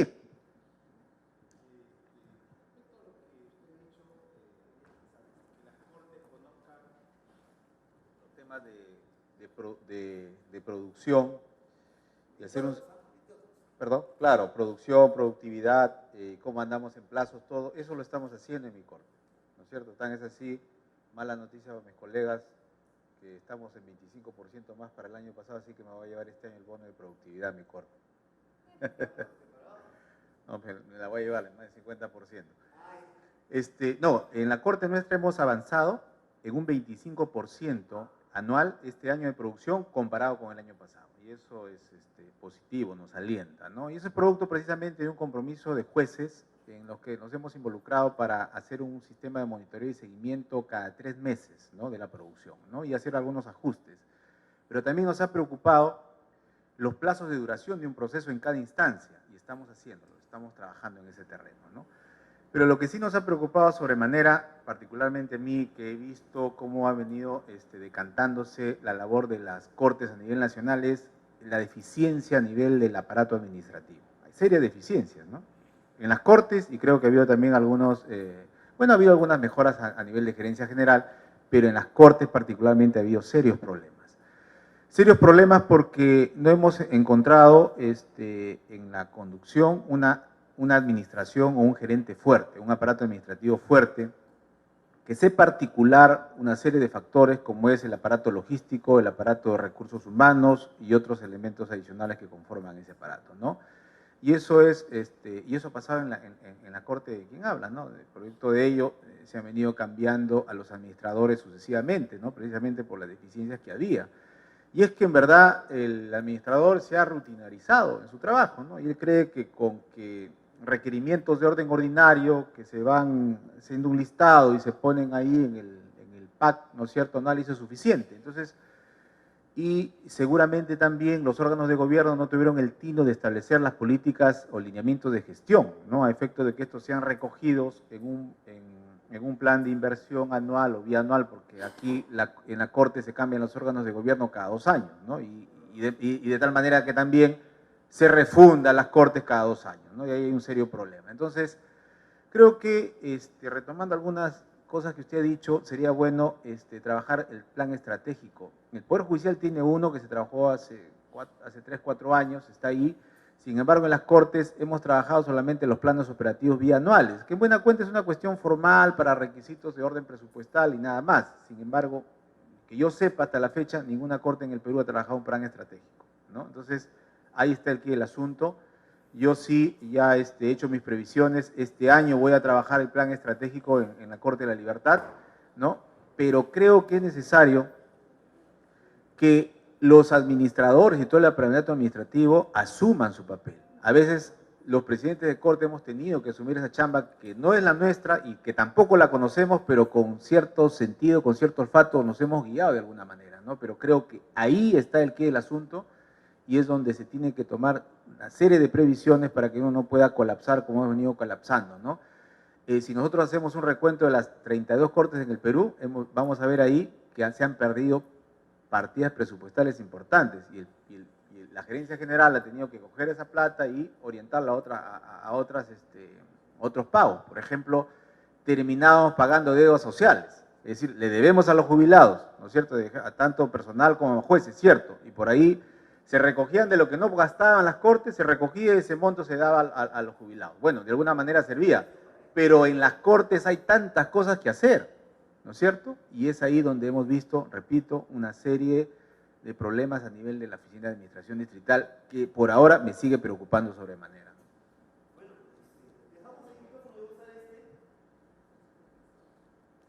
Sobre el punto y chiquitito, es verdad, si vamos a todavía seguir con ese modelo burocrático tradicional que hablamos en la mañana, en el cual la comunicación es formal y la capacidad de respuesta entonces se demora, no vamos a hacer nada. Cuando usted me dice un administrador, 2 administradores, 3 administradores que no tenían mayor manejo, es porque seguramente ese administrador tenía un chip burocrático tradicional. Tiene que armarse, ¿qué cosa? Trabajo en equipo, directorios, donde se fije una agenda de gestión, se discuta, se tomen acuerdos y las decisiones se fluyen rápidamente. Si el administrador para un tema determinado mandaba un memo a la oficina de logística para que informe y luego coordine con la oficina de recursos humanos y después con presupuesto, se pasa la vida y no hay capacidad de respuesta. Si cuando usted dice que ha intervenido más o menos intuitivamente, es también parte de lo que conversábamos en la mañana. Vale decir, la alta dirección, la principal autoridad, señor presidente, tiene que estar inmiscuida también en los temas de decisión. Y lo otro que es importante es, era un administrador, pero lo que usted necesita es un gerente. Y la capacidad de gerenciar significa que usted claramente le diga, y creo que lo ha dicho, cuál es la política de gestión y cuál es la meta de gestión que quiero yo, en términos de aprovisionamiento, en términos de demoras o de plazos, establecer las metas generales. Los gerentes verán cómo se tiene que hacer el cómo, resolver el cómo. Eso supone pues que no solamente tengamos autoridades, que son ustedes, y funcionarios, que son los que cumplen, que son los que hacen, sino estamos ese tercer actor denominado gerencia pública. Y eso es lo que no existe, que tiene que tener flexibilidad y que tiene que tener esa capacidad para resolver los temas. No existe mucho de eso. ¿Por qué? Porque los mismos ROF y los mismos MOF no le dan mucho poder de decisión a nivel gerencial. No pueden actuar. Tienen una serie de camisas de fuerza. Sí es importante lo que usted ha señalado en estos términos. Nos va bien, hemos permitido lograr un 25% porque usted ha estado monitoreando. Porque usted ha tenido la oportunidad de ver, oye, un ratito, ¿qué pasa? Estamos más lentos, tenemos que recobrar. Hay una manera de medir la temperatura en lo que hacemos. Ese es un sistema de monitoreo que tiene que articularse también con el tema de gasto, la capacidad de gasto, la ejecución, el cumplimiento de metas operativas, para lograr tener un sistema de medición del desempeño. Ahora, como experiencia es importante, la unidad ejecutora entonces está amarrada a un enfoque, a un modelo de gestión para resultados. Con esta intervención nosotros podemos tener varias cosas como elección. tengo que estar controlando la temperatura de mi corte. Tengo que tener un mecanismo formal de remisión de información. Y ojo, que no sea manipulada, porque ahí se manipula la información. Tengo que tener una manera de verificar lo que está ocurriendo. Tengo que tener una manera, tal vez ni siquiera trimestral, doctor, sino mensual, para poder ver si hay distorsiones y mejorar mi programación, que son las buenas prácticas en ese tema. Sí, habían otras intervenciones. Usted, sí. César, ¿no? Si le podemos alcanzar el micrófono y luego regresamos con usted, doctor. Quería acotar, con el respeto que se merece el señor magistrado, el presidente de la Corte de Trujillo, no sé de dónde ha salido la información de que todas las cortes no tienen el control que el doctor tiene en Trujillo. Le quiero comunicar que yo tengo el control absoluto de lo que son ingresos, carga procesal y productividad. Lo tengo en PHP, lo puedo mostrar. Tengo la foto, no he llegado al día a día, pero estoy casi a los 15 días de un control de ese aspecto. Tengo el control absoluto de lo que son cuadros de necesidades y lo que va a requerir cada juzgado por especialidad y materia. Entonces, es importante de repente nosotros tengamos mayor comunicación y fluir, ¿no? Fluir la información y el control que tiene cada corte, ¿no? Efectivamente, es necesario que la corte no tenga administradores, tenga gerentes. Un gerente va a tomar decisiones estratégicas, va a buscar los medios, los mecanismos y la metodología para desarrollar un proceso en el cual tenga que cumplir un objetivo. La Corte, el Poder Judicial, tiene dentro de sus procesos que no generan valor. Esos procesos que no generan valor tenemos que eliminarlos. Y eso, el único que puede hacer eso es un gerente. Yo quería acotar para conocimiento y de repente lo que estoy viendo es que tengamos mayor comunicación para ver cómo están las otras cortes y nosotros, ¿no? A ver, es de la Corte Superior de Arequipa. En relación a la intervención del magistrado y de César, miren ustedes, por ejemplo, cómo se reproduce, en algunos casos, ese modelo burocrático tradicional, ¿no? Podríamos compartir experiencias e información. Con alguien hablábamos de ese tema, ¿no? Hay problemas que ya se han resuelto en materia logística o de inversiones por parte del gobierno regional, por ejemplo. Sería bueno hacer una especie de pasantía entre el equipo administrativo de la Corte con el gobierno regional o de alguna municipalidad que haya resuelto el tema. Tenemos la Corte Superior de Arequipa, que tiene un sistema de información donde se usa un software libre y que permite estar casi al día de cómo va la Corte. Y esa experiencia puede ser compartida, socializada, utilizada por todos, porque son una sola institución, Poder Judicial. Este espacio que se forma ahorita, donde, una vez más, para nosotros es muy honroso que estén varios magistrados, presidentes de Corte Superior, este espacio sirve también para eso. Y en nuestras instituciones, por ejemplo, no hay espacios así, que deberían haber, donde pongamos en el tapete no solamente los temas jurisdiccionales, sino de qué manera afecta el tema jurisdiccional el comportamiento administrativo, que es importante. Había también la participación, señor magistrado. Sí, doctor. Efectivamente, creo que de una u otra manera los señores presidentes, como los señores administradores, vienen aplicando los criterios que usted está exponiendo justamente en este certamen, ¿no? Sin embargo, creo que dentro de las unidades ejecutoras va a presentarse algunos problemas. Pienso yo, ojalá que no sea así, pero yo voy experimentando, por ejemplo, en la Corte de Junín, una cuestión muy concreta. No hay una definición aún precisa respecto al papel, diremos, ¿no?, de los órganos de dirección con las unidades ejecutoras. Porque, ¿qué pasa? Nosotros tenemos 3 órganos. Uno es el presidente de corte, es la sala plena y los consejos ejecutivos distritales, que aún no definen de manera precisa su papel, su función, cómo deben intervenir en la marcha de las Cortes. Y esto dificulta definitivamente el trabajo, ¿no?, de la administración, porque cada quien quiere, como se dice, ¿no?, adoptar la postura, el papel que quisiera, que se le antojase a un grupo de magistrados o a un conjunto de magistrados, ¿no?, ya en mayoría o en minoría. Entonces yo pienso que esto va a entorpecer la marcha de la unidad ejecutora como tal, porque lo que se está poniendo ideal para un gerente, ¿no?, que conduzca cuando no tengan estas intromisiones. Este problema repercute, por ejemplo, ¿no?, en el mismo papel que debe tener la administración. No se diferencia estos órganos y qué debe ser la administración, porque también estos tres órganos tratan de entrometerse en el papel de la administración.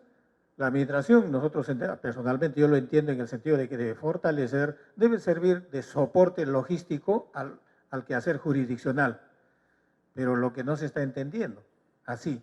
¿Por qué? Porque los miembros del Consejo Ejecutivo Distrital quieren inmiscuirse, por ejemplo, siempre, ¿no?, en la ubicación, reubicación de servidores. ¿Quién es el que debe, por ejemplo, designar a los jefes de área, a los coordinadores, y cuándo se debe decidir su cambio y todo ello? Hasta incluso se entrometen, ¿no?, como se dice, en la permanencia del administrador, cuando quieren decidir hasta cuándo debe ser el administrador, si debe permanecer o no debe permanecer el administrador. Entonces, todo esto me parece que debe ser precisado para ver cuál es la función del magistrado, si efectivamente su función es netamente jurisdiccional y hasta dónde van sus facultades administrativas, por ejemplo, ¿no?, o de, ¿cómo se dice?, participar, diremos, ¿no?, en la labor administrativa.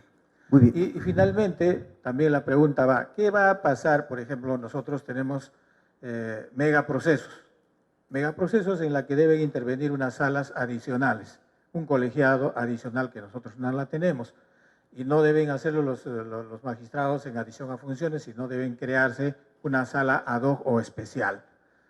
Nosotros no hemos presupuestado. ¿Cómo es que se va a presupuestar y de qué manera, ¿no?, se va a funcionar o podría hacer posible, ¿no?, que presupuestariamente que esto funcione? Gracias. Por lo último, debe existir, no conozco muy bien, debe existir algún tipo de reserva de contingencia en algún componente o en una actividad a nivel del pliego principal, vamos a decirlo así, del Poder Judicial para ese tipo de casos, ¿no? Debe haber. De hecho, en la práctica presupuestaria tiene que haber algo parecido, no con ese concepto porque no existe, solamente tiene reserva de contingencia el Ministerio de Economía y Finanzas, pero debe existir por ahí algún respaldo presupuestario. Pero en lo otro que usted está mencionando, Henry Misberg nos presenta las organizaciones de una manera totalmente diferente a como se enseña en las escuelas de administración en el mundo.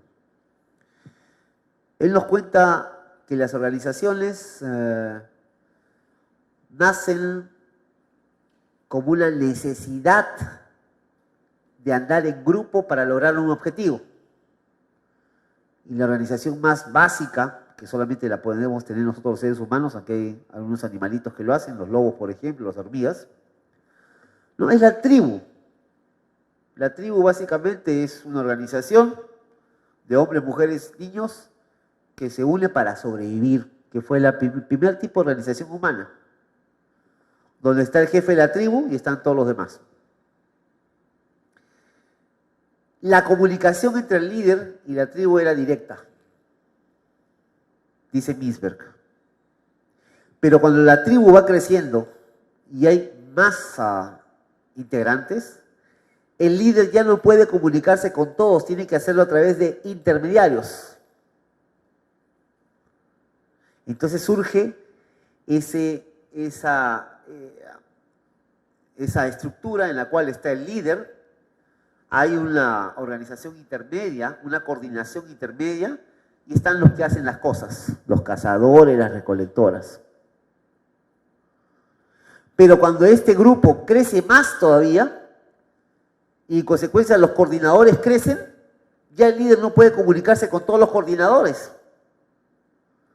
Entonces, la manera de controlar la organización ya no es con coordinadores, se llama línea media, en el lenguaje de Henry Misberg, sino a través de protocolos. Entonces, se establecen manuales de comportamiento donde cada uno sabe lo que tiene que hacer. Y luego, son tantos los manuales, porque a ver, veamos el MOF del Poder Judicial, ¿cuántas hojas tiene? Me imagino que el MOF del Poder Judicial por lo menos debe tener unas 5.000 hojas.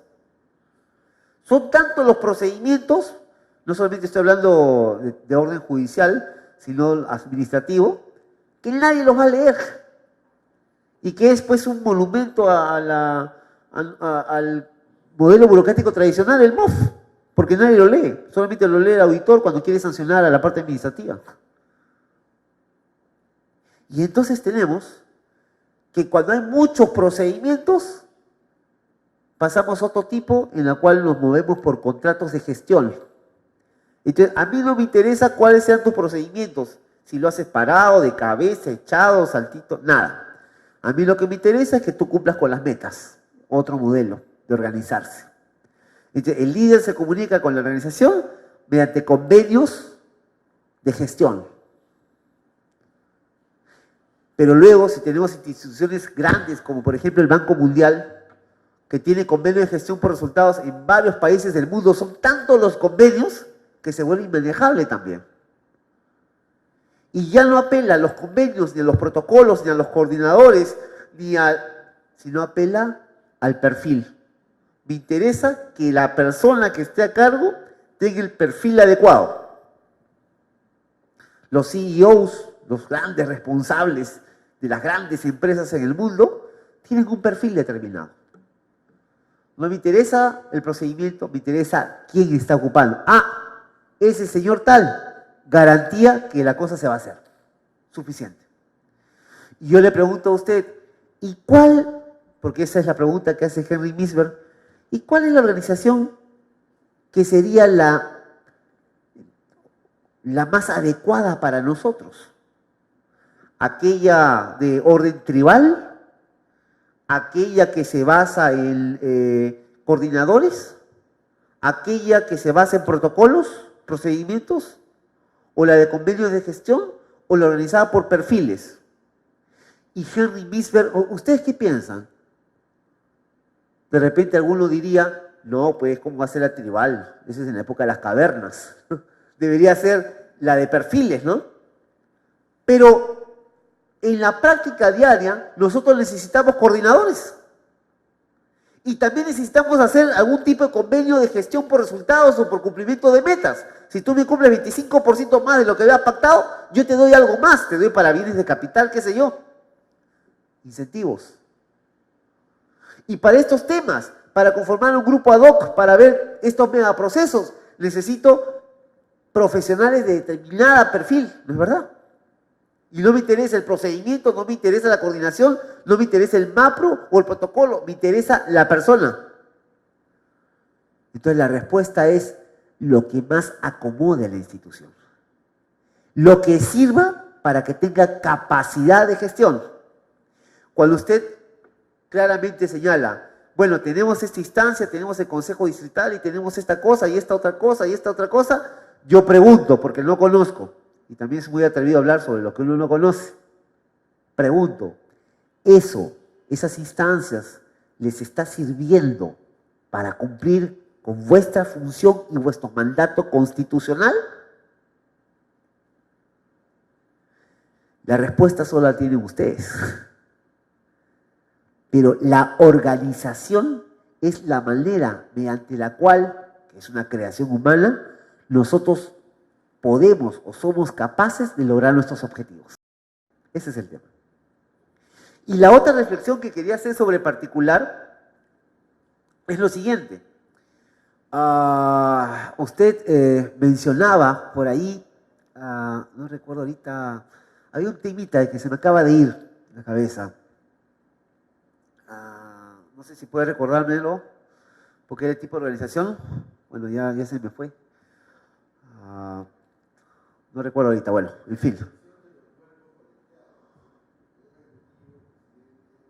Sí, eso ya le respondí, ¿no? En realidad, y la pregunta es, le he respondido con otra pregunta, ¿no?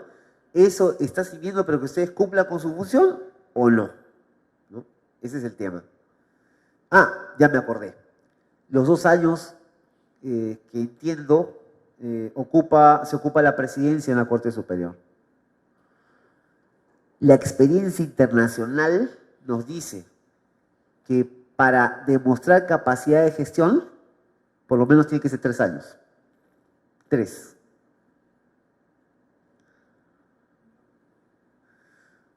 La programación de inversiones, por ejemplo, por lo menos tiene que ser 2 años. Pero la capacidad para medir efectos de gestión, 3 años, por lo menos.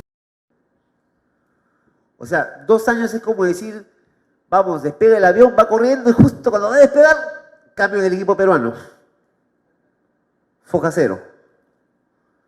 ¿No? Eso también tendría que evaluarse, yo creo que en otra instancia, ¿no?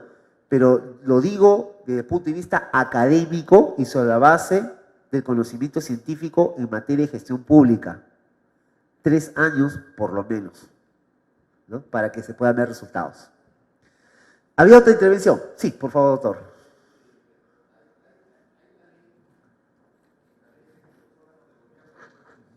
Se renuevan cada 2 años. Presidente del Poder Judicial, presidente Corte y etcétera. Pero yo insisto en algo que me parece necesario. Si bien es cierto, a 3 años, 4 años, los estudiosos, los técnicos lo dirán, pero creo importante es el documento de gestión, las líneas de gestión, el desarrollo sostenido de una institución. Puede darle un sello personal, ¿no es cierto? Pero creo que si uno sigue el lineamiento de gestión, o uno tiene lo que podríamos llamarle plan de desarrollo institucional, plan estratégico, qué sé yo, eso va a servir de muchísimo, ¿no? Para enrumbarnos y en función del sello característico uno puede darle a unas cosas propias, ¿no? Pero yo creo que eso sería importante. Y de eso es lo que carecemos, ¿no es cierto?, en la Corte. Acá lo hemos visto, yo le digo, yo conozco la realidad del Poder Judicial, yo he recorrido todas las Cortes del Perú durante 4 años y he visto, ¿no?, las deficiencias que tenemos. O sea, no tenemos un plan de desarrollo sostenido en el Poder Judicial y menos en las Cortes, ¿no? Entonces, de ahí es que los órganos operativos, de apoyo a nivel administrativo han sido débiles.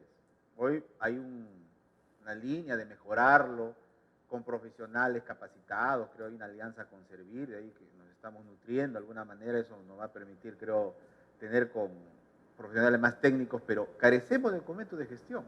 Y si carecemos de ello, igual podríamos avanzar 2 años, luego viene otro presidente, otros funcionarios, y las cosas otra vez se retroceden, ¿no? Yo creo que hay que insistir mucho en el tema de tener documentos de gestión. Es verdad, o sea, los principales instrumentos, como habíamos señalado, es ese plan estratégico, ese plan de desarrollo institucional de mediano y largo plazo que dé coherencia al accionar en esa perspectiva de mediano y largo plazo. Y es verdad también que eso debe formar parte de la agenda de modernización de la gestión, en este caso del Poder Judicial. Ahora, de la mano va el modelo de gestión que ustedes están incorporando, que quieren desarrollar. O nos decidimos por un modelo burocrático tradicional que no da más, ensimismado, enfocado en productos, absolutamente controlista, rígido, jerarquizado, o lo movemos a un modelo de gestión donde la capacidad de gestión se pruebe por el logro de metas, donde se introduzcan estas herramientas que hemos hablado y que de una u otra manera ya nos están obligando, entre comillas, a hacerlo, ¿no? El presupuesto por resultados nos está exigiendo pensar en solución de problemas. La planificación estratégica en el sector público nos está exigiendo desarrollar una visión. El presupuesto mismo nos está pidiendo, señala tus objetivos. Pero el modelo de gestión por resultados lo tiene que colocar cada entidad. Y aquí hay un problema, porque la ley 27658, que es la ley marco de modernización de la gestión del Estado, nos dice un Estado al servicio de la ciudadanía, un Estado que tenga carrera pública, un Estado que esté disciplinado fiscalmente, pero no nos dice cómo tiene que organizarse el modelo. La Secretaría de Gestión Pública, que es el área técnica de la PCM que debería sacar lineamientos para este tema, solo ha sacado 3 normas en los últimos 5 años. La primera, el Decreto Supremo 043/2004, PCM, norma que regula la adecuación del CAP. El Decreto Supremo 043/2006, PCM, norma que regula la elaboración del MOF. Y finalmente, no recuerdo la norma ahorita, la ley esta que establece el tema de simplificación administrativa para efectos de elaboración del TUPA, ¿no es cierto? Y los instrumentos que acompañan a la elaboración bajo una metodología de costo ABC. Es lo único que se ha hecho en materia de gestión pública. Pero eso no significa que ustedes, como titulares importantísimos del Poder Judicial, establezcan algunos elementos centrales para elaborar un esquema de modelo de gestión, de nuevo modelo de gestión. Y ya lo estamos escuchando. Estamos escuchando que hay monitoreo y evaluación. Estamos escuchando que hay la necesidad, o ya se tiene o se está haciendo, de planes estratégicos. Pero queremos escuchar que hay flexibilidad. Queremos escuchar que debe existir gerencia pública en lugar de administradores, a los cuales les demos poder también para poder decidir y que asuman la responsabilidad de cumplimiento de metas. Queremos escuchar que los presidentes de las Cortes Superiores plantean claramente sus lineamientos de política y sus prioridades. Porque, como decíamos, si no hay objetivos, no hay gestión. Porque el gestor no sabe a dónde ir. Queremos escuchar también que hay una reflexión. La unidad ejecutora es una manera de mejorar la capacidad de respuesta. Es acercar el apoyo, la parte administrativa, a quienes hacen las cosas. Esa es a mí me da eso una señal que hay la preocupación de la Corte Suprema de apoyar mejor la función jurisdiccional, de desconcentrar el poder administrativo. Pero obviamente eso va a exigir de las Cortes Superiores también una reingeniería. ¿Había alguien más que quería participar? Sí, por favor, doctor, magistrado. Si le podemos alcanzar al señor magistrado el micrófono, por favor.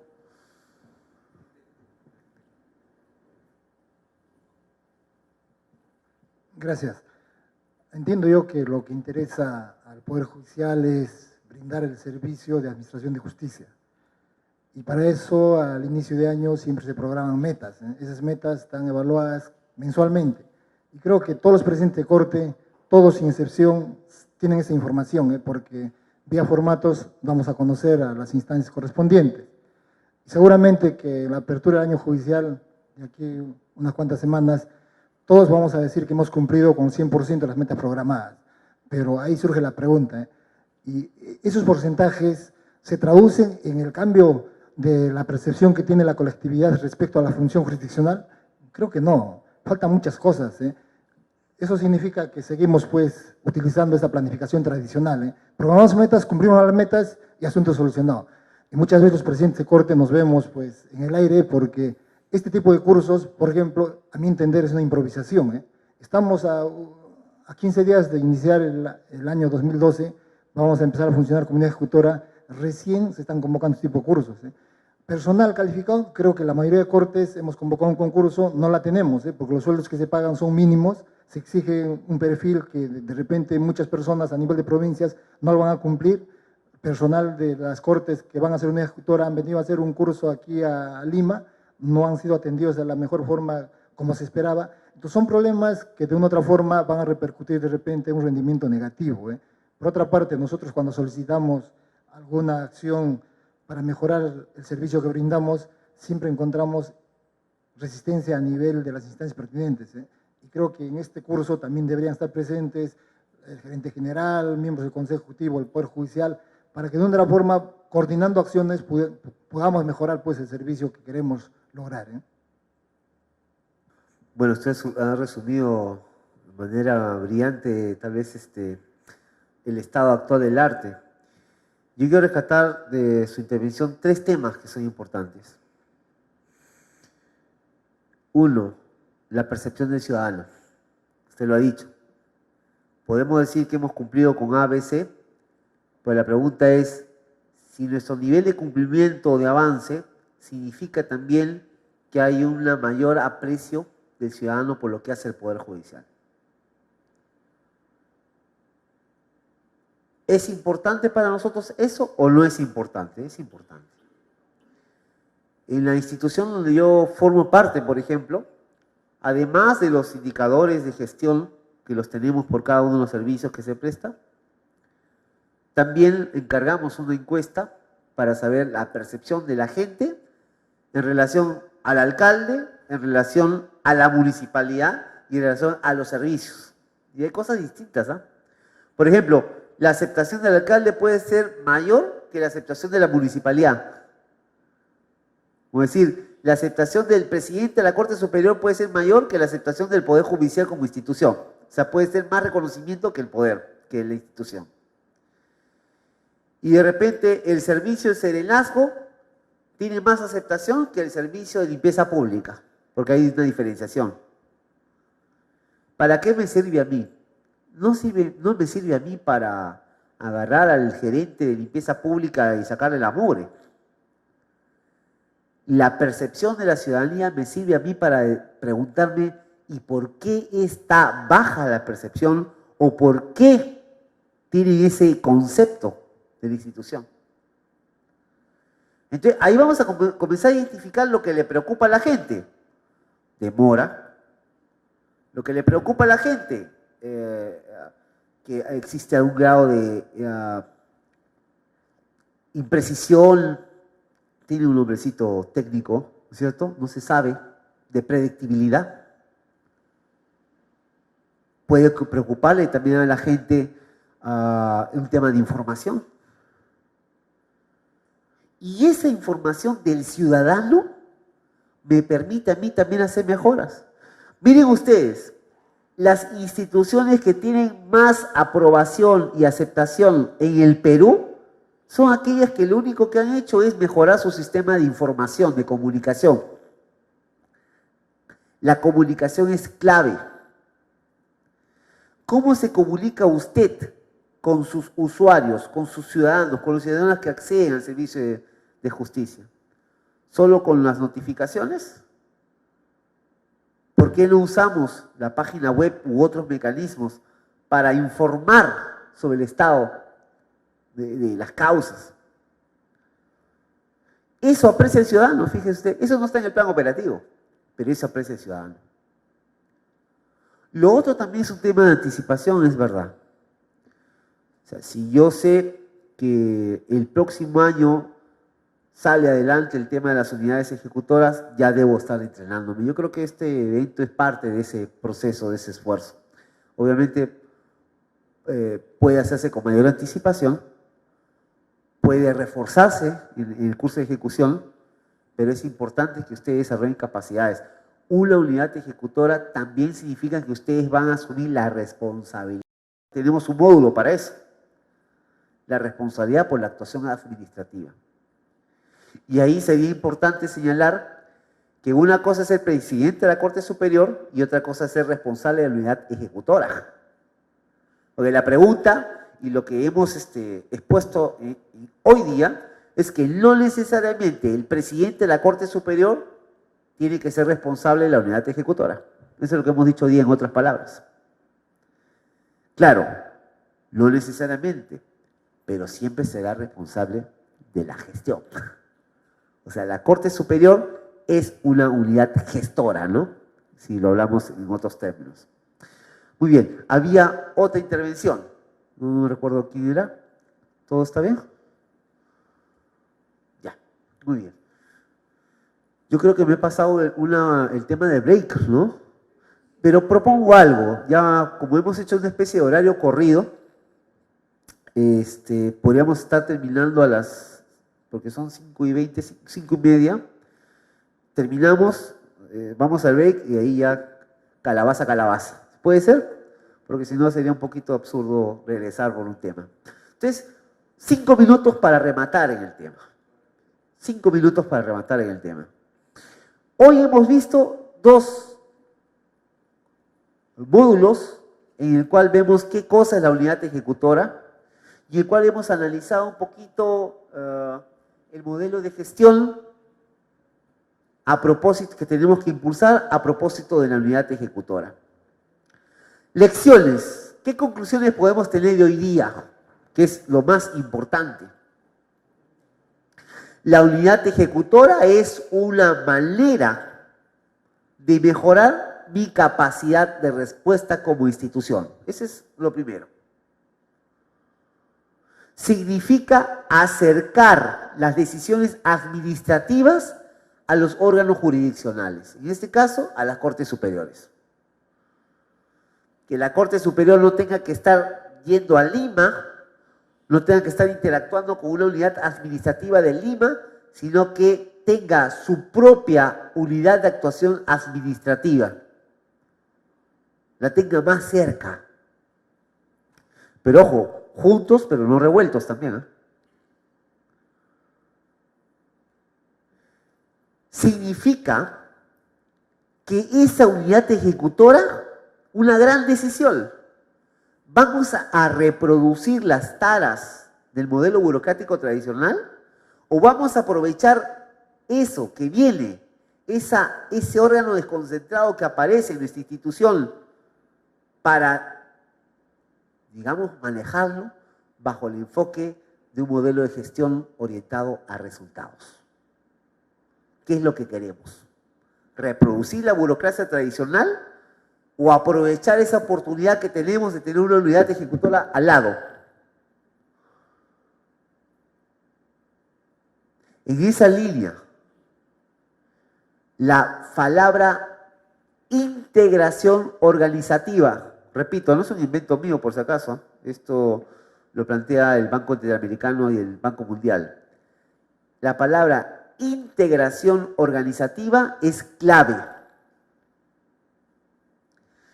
¿Es clave por qué? Porque yo tengo que romper esa idea de compartimentos estancos. O sea, señores magistrados, y lo digo con todas sus palabras, no resuelve el hecho que ustedes tengan una unidad ejecutora ya con ustedes, ¿ah? No resuelve la capacidad de gestión el hecho que tengan ustedes una unidad ejecutora a su lado o bajo su mando.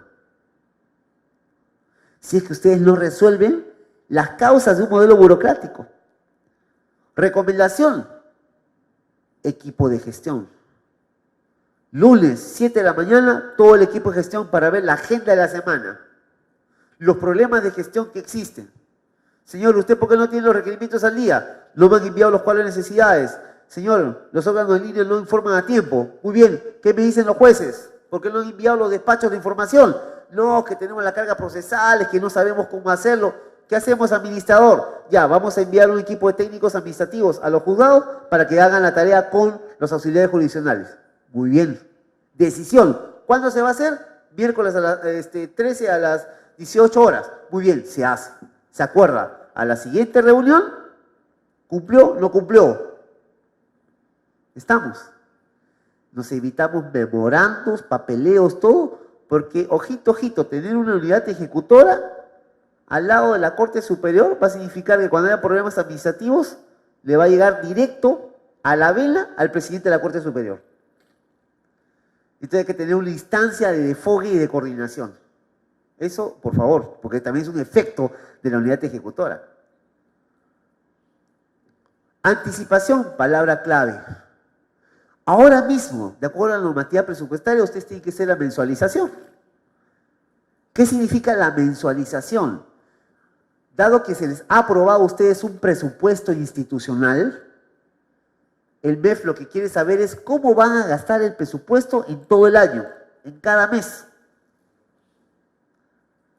Entonces, el mes 1 yo voy a necesitar tanta plata, el mes 2, el mes 3, el mes 4, y eso tiene que estar de la mano con vuestra programación de adquisiciones y contrataciones.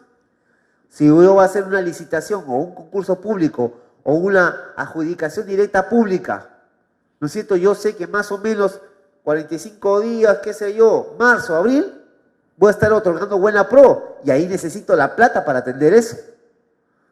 Desde el PCA y todos los instrumentos que han aparecido, tienen que estar de la mano con eso. ¿Quién va a hacer esa programación? Ahora, no es que ustedes se conviertan en técnicos. Es que ustedes establezcan los lineamientos de política, que son las prioridades, celeridad, acceso, calidad, ¿no? 3 o 4 cosas importantes para que la gestión tenga bien claro lo que quiere el presidente. Obviamente el presidente va a establecer las prioridades en función también de las políticas estratégicas del Poder Judicial, ¿no? Habría que ver ese tema. Celeridad, acceso, calidad en las decisiones, tal vez transparencia, punto. ¿Cómo la gente sabe lo que estoy haciendo?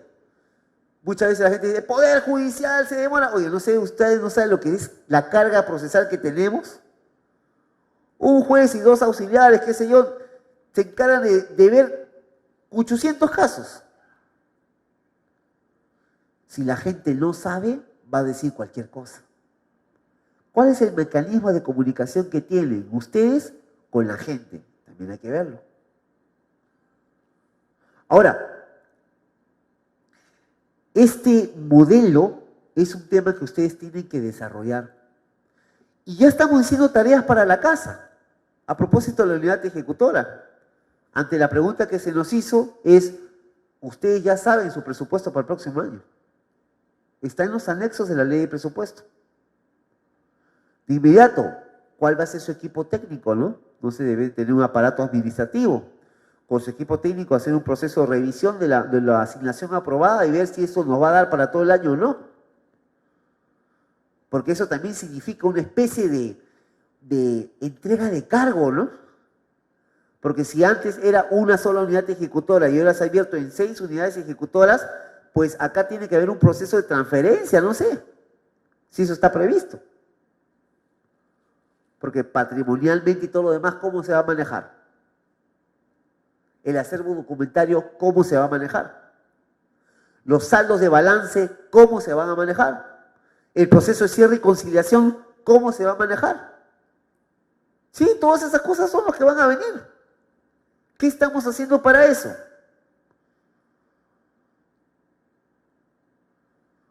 Entonces ahí es importante de repente profundizar en estas líneas de trabajo. Muy bien, mañana igual es a las 9 de la mañana, los esperamos para poder seguir con este tema. 2 temas fundamentales vienen mañana. En la mañana vamos a tratar el tema de la responsabilidad. Y aquí nosotros no solamente vamos a vivir con las reflexiones, porque el concepto de responsabilidad administrativa funcional, dicho sea de paso y con respeto del caso, no se conoce mucho en nuestro país. El proceso de determinación de responsabilidad administrativa funcional. O sea, no estoy hablando de responsabilidad penal, no estoy hablando de responsabilidad civil, que dicho sea de paso corresponde a ustedes. Pero el proceso de determinación de responsabilidad administrativa funcional hay mucho vacío y mucha legislación. Y quisiera poner algunos puntos sobre las IES en esa materia, que va a ser importante también a propósito de la unidad ejecutora, porque tal vez algunos presidentes de corte podrían estar pensando, o habrían pensado, creo que ya no, que quienes van a ser los responsables de la unidad ejecutora son ellos mismos, ¿no? No necesariamente, no necesariamente. Y lo otro en la tarde, ya ver las pautas operativas para que pueda entrar en funcionamiento la unidad ejecutora, en lo cual hemos hecho algunos adelantos. Sí, doctor, dígame usted.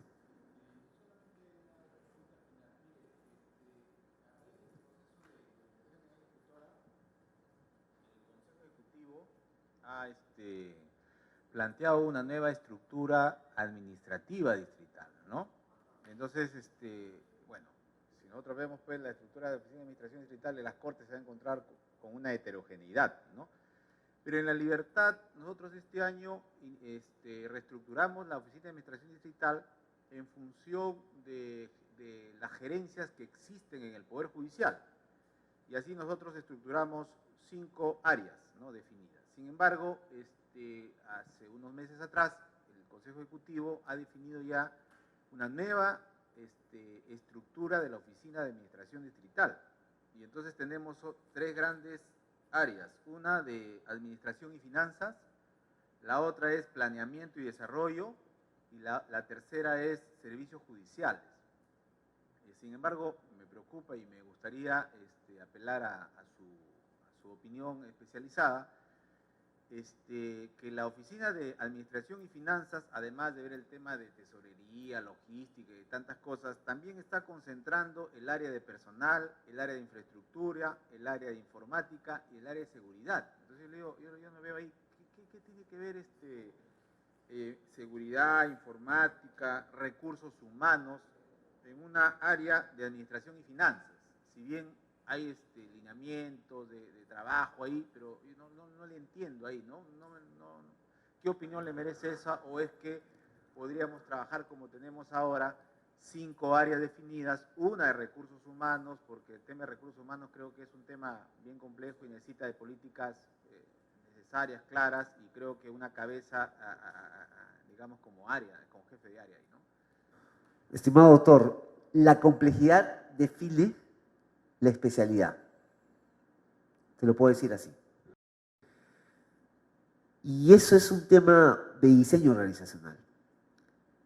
Si las operaciones son complejas o hay un alto nivel de transacción de operaciones, requiere que exista una unidad orgánica.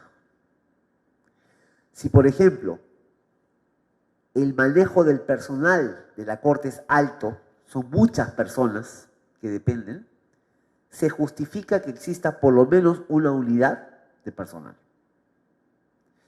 Si está dentro de la gerencia de administración o está fuera, depende. Pero habría que ver el tamaño y el grado de operatividad. Usted me dice, infraestructura está dentro de administración, por definición no debería estar. Pero si es infraestructura, lo que hace es acondicionamiento de baños o un mejoramiento de esto, no se requiere que haya una oficina de infraestructura. Pero si infraestructura va a construirle 2 o 3 establecimientos o sedes, ahí necesitamos especialidad. Eso justifica la creación de una unidad orgánica.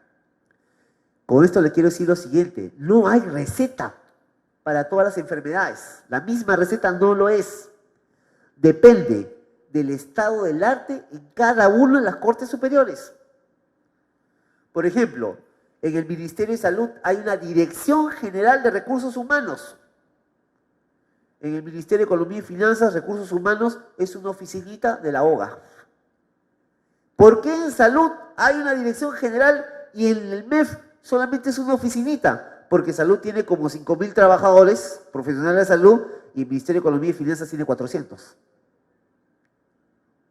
Entonces, lo que estoy diciendo, la complejidad de las operaciones o el tamaño de las transacciones que involucra determina si se hace visible o no se hace visible la organización. Debo entender, por lo que usted señala, que esa es una organización básica sujeta a la realidad de cada corte. Porque no sería técnico presentar esa estructura como la que tiene que ser para todos los casos. Va a depender, entiendo que dependerá del estado de arte de cada Corte Superior, no sé. Pero si usted me...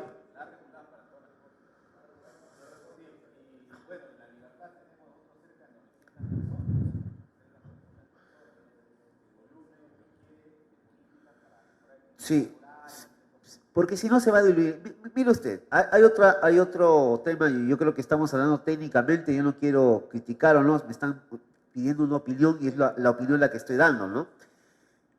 Imaginemos que es, bueno, La Libertad, 900 personas, una oficina de personal que forma parte de una oficina de administración, ¿puede ser? Pero el tema es que jefe de la oficina de administración, jefe personal, jefe de administración, exacto, y finanzas, de ahí ¿quién va a estar arriba? El gerente y después el presidente de la Corte. Cuando tengas un problema de personal, tienes que ir al 1, al 2, al 3, hasta el 4 para poder decidir. Lejanía respecto al proceso de toma de decisiones, menor capacidad de respuesta. Cuando hay ese problema, se genera ¿qué cosa? Contingencias de personal, por ejemplo. O sea, surge un tema de personal, cualquiera. Entre que se comunica el problema y se resuelve, puede pasar tranquilamente 4 o 5 meses con los tiempos administrativos que existen en nuestro país. Me interesa a mí como Poder Judicial capacidad de respuesta para el potencial humano. Yo creo que el Poder Judicial básicamente su principal activo son ese potencial humano. Esa es la pregunta. Entonces, todo es perfectible si se fundamenta técnicamente, ¿no? En algunos casos de repente no será necesario, en otros casos sí. Recordar, y eso es lo básico, el diseño organizacional. El diseño organizacional es para facilitar el logro de tu misión, no para entorpecerla, no para hacerme más lento, para facilitar, para mejorar mi capacidad de respuesta. Si algo no funciona, lo cambio, lo mejoro, lo dejo de lado, incorporo una innovación. Entonces, en esa línea creo que hay que evaluar esa propuesta. Muchísimas gracias. Será mañana hasta las 9 de la mañana. Muy amables.